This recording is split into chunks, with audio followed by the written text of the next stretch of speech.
a lot of these great HBCU prospects, we had 4 that were drafted last year. But what you saw is that there were a lot of HBCU prospects that weren't drafted, but they were taken in undrafted free agency. And I think we look at Markquese Bell out of FAMU, he was a perfect example of it, because the chatter around him was the Cowboys were looking at him, they worked him out, they really wanted to draft him, but they were like, no, we're not going to burn a draft pick for this. But if he's available in undrafted free agency and no one has picked him up, we're going to get him. And you saw what Markquese Bell was for a Cowboys team that outside of flaming out in the second round, like they did pretty good. They did pretty good. So I wonder if that is the real path for a lot of these HBCU players, because we want to see almost all these players. We want to see all of them get drafted. But I don't think that to a point that's realistic because of all of the talent that's coming from around these different conferences. But do you think that undrafted free agent lane is the best lane for HBCU players to get in? It's not that it's the best lane. I think that's our only lane.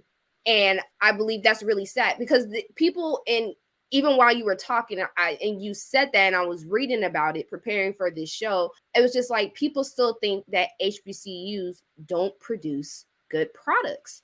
And we really do. When you're looking for somebody, you're talking about HBCUs that had to be built because we couldn't go into the public white institutions. And then we're already working 2 to 3 times, maybe 4 times as hard to prove that we are better than these 5-star top athletes that choose Alabama, that choose Georgia, that choose Ohio State, that choose Notre Dame, that choose all these really great teams. And still we're not getting picked in rounds 1 through 3, but we get picked through rounds 4 through 6. And then if we're not picked through 4 through 6, now we have to go and wait on a practice squad, or we have to go overseas, or we have to do USFL. There were a lot of players that I didn't even name that were drafted for the USFL, and they feel like that's their only choice because they're not going to get picked in the draft, or they have to be on the practice squad to work their way up. And we already have a separate combine because you only invited 2 players to the real NFL combine. There is no chance for HBCU players to actually excel and soar anymore like there used to be.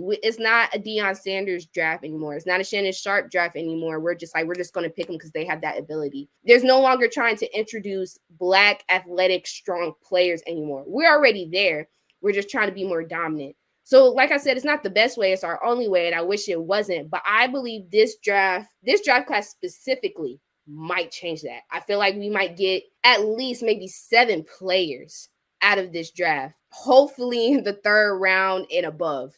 But this draft class is just different. Like I said, we mentioned Isaiah Land and we mentioned Mark Evans II, but you got to think about Kamari Everett, like you said, RB Miller, Jadakiss Bonds, who I think did extraordinary in the Legacy Bowl, and nobody's really giving him the talk that he wants. Xavier Smith, which has actually worked his way up, Joshua Pryor, Andrew Farmer, Emmanuel Wilson, Robert Mitchell from Central, and that championship team. These are all really great players, all top prospects, all starters for HBCU Legacy Bowls, and they might have to take the back burner. And I think to an extent, it's disrespectful and it's not honorable. And these players deserve more respect and notoriety than ever before. This is literally probably the best draft class that I've seen in a minute.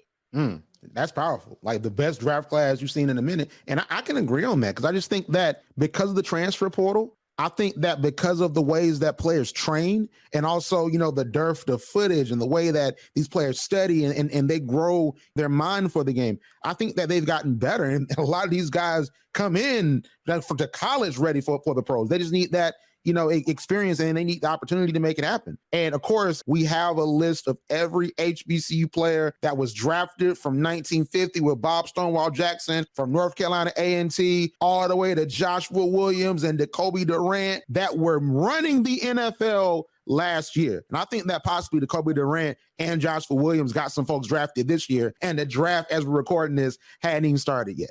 Like, I just really think that they got some folks that they're like, man, from South Carolina State, from Fayetteville State, oh man, look at Emmanuel Wilson. You know what I'm saying? Like Division II might have something. So I'm super excited for what's coming up, and I really hope that we get some folks taken off the board. Like what you hear? Yeah. Subscribe to HBCU Pulse Radio on Apple Podcasts, Spotify, or wherever you get your podcasts. Also, head to HBCUPulse.com to stay up to date on what's going on in the HBCU community. Thank you for listening to HBCU Pulse Radio.